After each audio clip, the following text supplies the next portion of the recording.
Here we go then, Top Gear's top 5 SUVs from the Frankfurt Motor Show, and rumour has it, we've got to keep this one quiet, that Land Rover might be unveiling something quite important at this show. Maybe even a new Defender. There it is, look, the brand new Defender. Had to start with this one, didn't we? I've already done a full walk around of the 110 and the 90. That's already on our YouTube channel, already on topgear.com.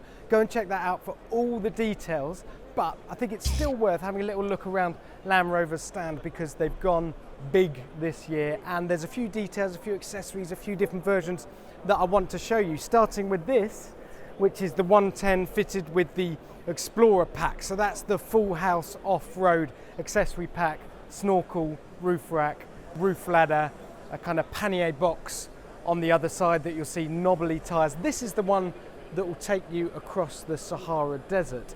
What's interesting about this car is I've now had a few hours to digest social media reaction to it, and the overwhelming feeling is positive. People like this car. I love this car. I've said it already in the other video, but there are a few barbed comments that have been aimed at it. One that I heard that I particularly liked was that it looks a bit like the Skoda Yeti. The other one is it looks a bit like the Fiat 500X. Wash your mouth out. Don't be so silly. It's a fantastic looking thing. It's doing just what it needed to do. It's got the boxiness. It's utilitarian.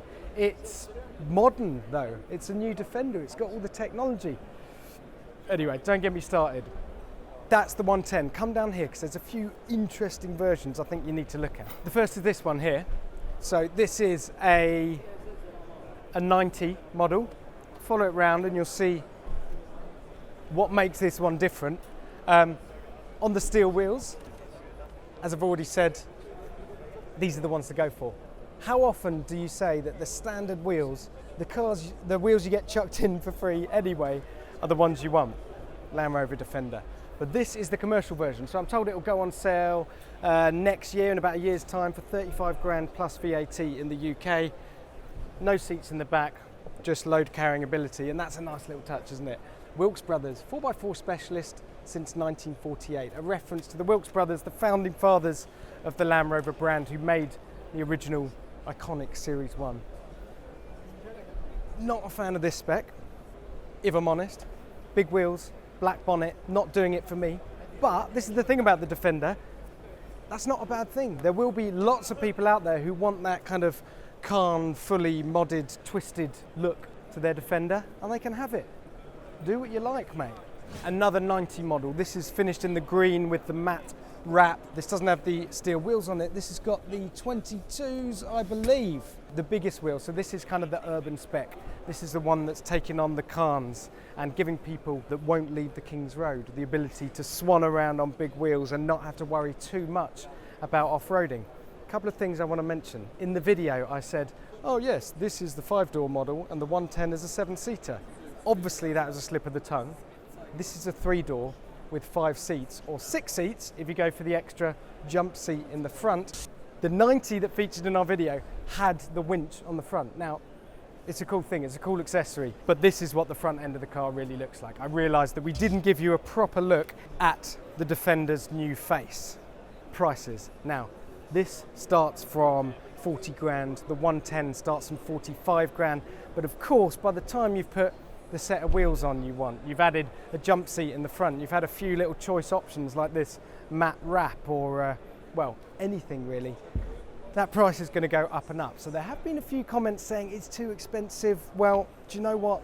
It's a modern premium SUV loaded with technology. It can't be priced in line with the old Defender. Those days are gone. This is a new car. Yes, it's expensive, but by God, is it capable. Okay, so we're almost getting used to the fact that SEAT has spun off its performance arm Cupra as a separate entity. And do you know what? If they keep making concept cars that look as good as this one, we might let them off the hook entirely. This is called the Tavor Scan concept. I hope I pronounced that right. An all-electric SUV concept. It's built on the same MEB platform as the VW ID3, the production version of which is just across the hall. The interesting thing about this is because VW Group has now established its electric box of bits, its platform, its technology is set in stone, now it can start having some fun. and messing around with the top hats that it puts on top of that skateboard platform. And of course, we're going to be seeing a lot of SUVs in the future, but I tell you what, isn't it a good looking thing, this? And what's interesting is when you try and change a combustion engine car to electric, well, you have to blank off grills that were there for air intakes originally, but this one, no. You can design it from scratch. You can have more fun with the front end. You can make it concave. You can give it dimpling. You don't need to suck in air through there because batteries have less cooling requirements. Around the back, another little interesting design feature, this 3D tail light signature that runs right across the back. It even makes that Cupra tramp stamp logo look pretty cool. I'm not ready to forgive them for that quite yet, but we're on our way there. Carbon fibre trim everywhere, copper detailing, as is the Cupra way. And on the inside, well, it's standard concept car fare. Twinkly lights everywhere, lots of carbon fibre. And one interesting feature I wanted to point out, in the middle of the dash, a 13-inch screen that can tip towards the driver or towards the passenger. So there's no need for an additional passenger screen plonked above the glove box. What will it do? 280 miles on a charge, 0 to 60, 6.5 seconds. The numbers are good and the signs are good for this car. Do you know what? I'll bet my house that in 2 years, they're going to put one of these into production. Apologies for the lighting that looks a bit like we're in a brothel, but how clever is this?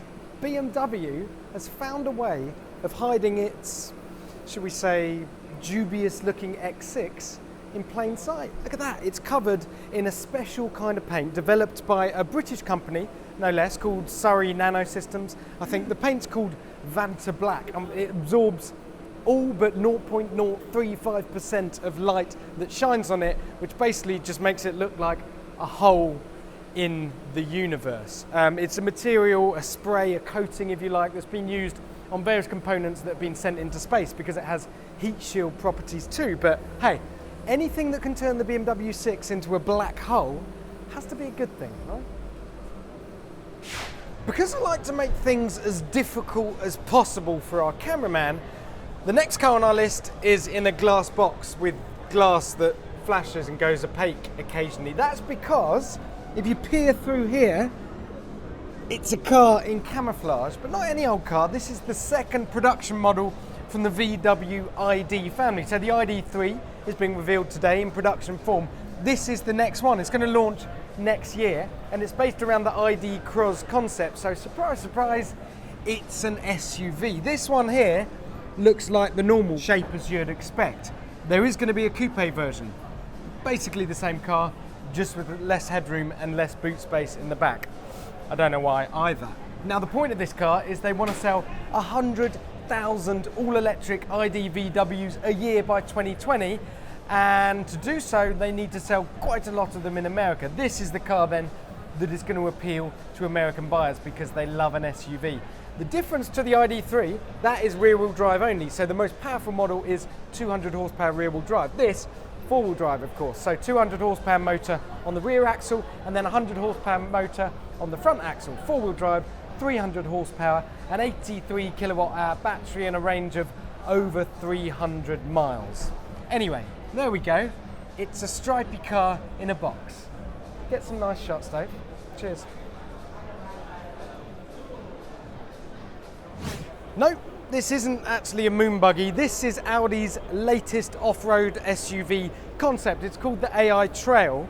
And what's significant here is that it's part of a family of 4 cars. Over there you've got the AI Race, kind of the future of the R8, an electric race car, a supercar if you like. This is the off-roader. Down there the AI Me, which is the small city car. And down the far end, the AI Con, which is the level 5 fully autonomous car. The idea is that in the future you could potentially have a subscription to all 4 of these and then just pick the one you want depending on whether you're, doing the North Coast 500 in your electric race car or you want to go and drive up a mountain, which is what this car should do. And it's got some absolutely brilliant features on this thing. Firstly, it's all electric, of course, obviously. A motor in each wheel, 1,000 Newton meters of torque, which should be pretty handy. These wheels, yes, they self-inflate and self-deflate depending on whether you're driving on sand or road or whatever situation it detects you're in. And there's also dampers built into the tyre, so you get an extra 2-inch of suspension travel just from the wheels. They're really pulling their weight, these things. Up here, this is very cool. You'll notice the car doesn't actually have headlights. No, that's because it's got drones instead. Yeah, up there, a couple of drones that deploy when it gets dark and fly ahead of the car, illuminating the road in front of you. And then when you get to your picnic spot or your camping spot, well, they can fly over the campfire and illuminate whatever you're doing there. Genius. Climbing up into the AI trail concept. A couple of things I want to mention. First is there is basically no dials in front of you. Everything runs through your smartphone. So in the future, your smartphone is going to become even more important and probably even more addictive.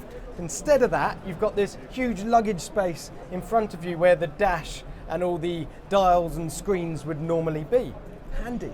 And behind you, it gets better, because while these seats look pretty mean for rear passengers compared to the front seats, well, actually, when you get to your camping spot, you can remove these and use them as hammocks for chilling out while your drones fly overhead and illuminate your lovely twinkly evening. It's all quite clever, isn't it? I think the new Defender needs to pull its finger out.